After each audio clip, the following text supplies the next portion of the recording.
सुप्रभात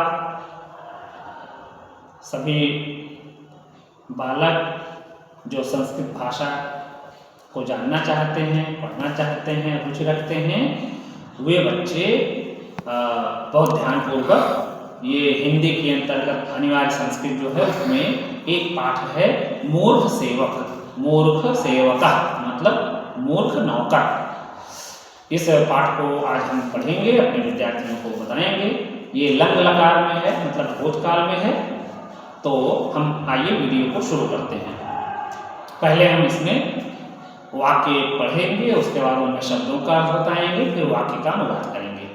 एकस्मिन् नगरे एकः नृपः आसीत्। एकस्मिन् माने एक, नगरे माने नगर में, एकः माने एक, नृपः माने राजा, आसीत् माने था। इसमें सप्तमी विभक्ति एक वचन का प्रयोग हुआ है।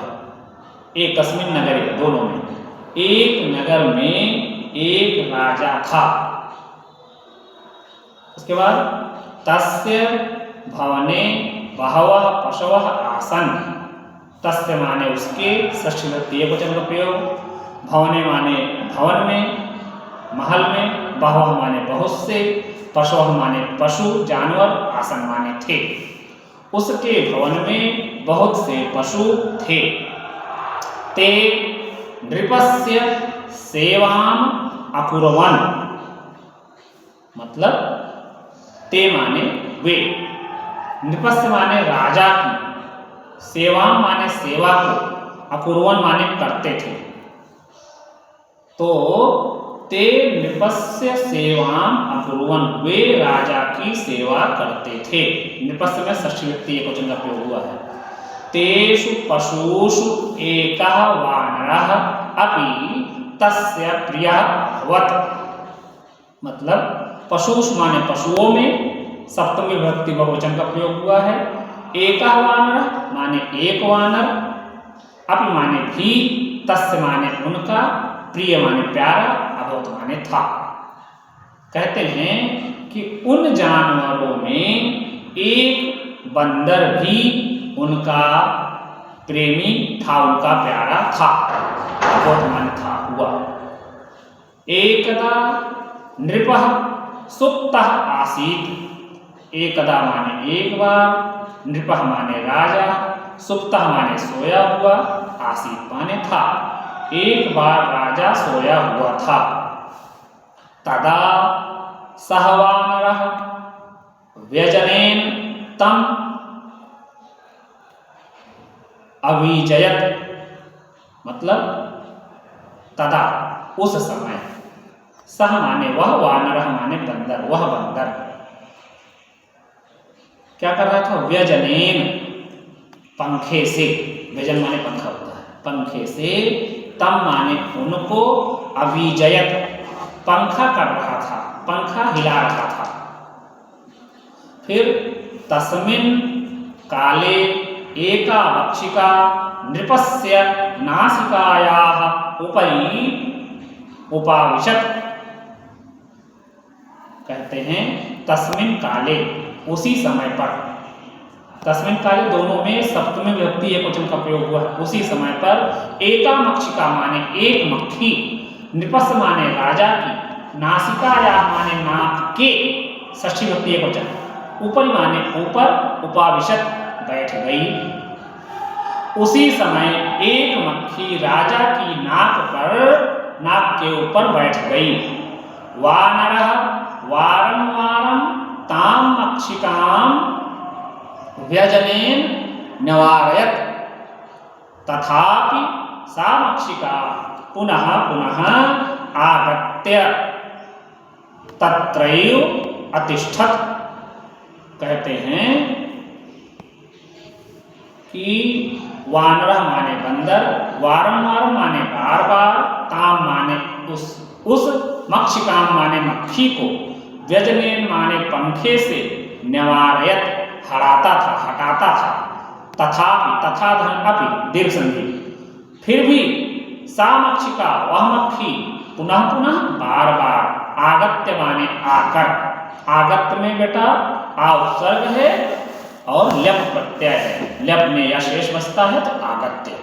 तत्रैव, तत्र धन एव वृद्धि संधि, वहीं अतिष्ठत बैठती थी। कह रहे हैं कि बंदर बार बार उस मक्खी को पंखे से हटाता था, फिर भी वह मक्खी बार बार आकर के वहीं बैठती थी। तेन सह वानरः क्रुद्धः अभवत्, तेन माने उससे, सह माने वह, वानरः माने बंदर, क्रुद्धः माने क्रोधित, अभवत् माने हो गया, उससे वह बंदर क्रोधित हो गया, गुस्से में आ गया। ताम मक्षिकाम हंतुम सह खड्गेन प्रहारम अकरोत। कहते हैं ताम मक्षिकाम, उस मक्खी को, हंतुम मारने के लिए, हंतुम में तुम प्रत्यय का प्रयोग हुआ है, हंतुम तुम प्रत्यय, सह वह खड्गेन तलवार से, प्रहारम अकरोत प्रहार किया। कहते हैं उस मक्खी को मारने के लिए उसने तलवार से प्रहार किया। मक्षिका तु उड्डीय दूरम अगच्छत्, फिर किंतु प्रहारेण नृपस्य नासिका छिन्ना अभवत्। कहते हैं कि मक्षिका माने मक्खी, तू माने तो, उड्डीय उड़कर, दूरम अगच्छत् दूर चली गई, अगच्छत् माने चली गई, किंतु लेकिन प्रहारेण प्रहार से, नृपस्य माने राजा की, नासिका माने नाक, छिन्ना अभवत् कट गई, कट गई। तो कहते हैं कि मक्खी तो उड़कर दूर चली गई, लेकिन प्रहार से, मारने से राजा की नाक छिन्न हो गई, मतलब कट गई। अतः मूर्ख सेवका दूरतः एव त्याज्याः, मतलब इसलिए, अतः माने इसलिए, मूर्ख सेवका माने मूर्ख सेवक, मूर्ख नौकर, कहते हैं दूरतः माने दूर से ही, एव माने ही, त्याज्याः त्याज्य हो गया, इसलिए मूर्ख सेवक दूर से ही त्याज्य हो गया, मतलब त्याग दिया गया, छोड़ दिया गया। आइए इसमें भी हम शब्दों के अर्थ को पढ़ लेते हैं, क्योंकि हमारे विद्यार्थियों को जिससे असुविधा ना हो, वैसे तो हमने बता ही दिया है, लेकिन फिर भी नृपः माने राजा, एकदा माने एक समय में या एक बार, व्यजनेन माने पंखा से, अभिजयत माने हवा कर रहा था, मक्षिका माने मक्खी, हंतुम माने मारने के लिए, खड्गेन माने खड्ग से या तलवार से, नवारयत माने हटाया, उड्डीय उड़कर, और नासिका, नासिका मतलब नाक। ये कुछ महत्वपूर्ण शब्द थे, इसको हमने बताया। विद्यार्थी हमारे इस वीडियो को ध्यानपूर्वक देख करके पाठ को पढ़ेंगे। धन्यवाद।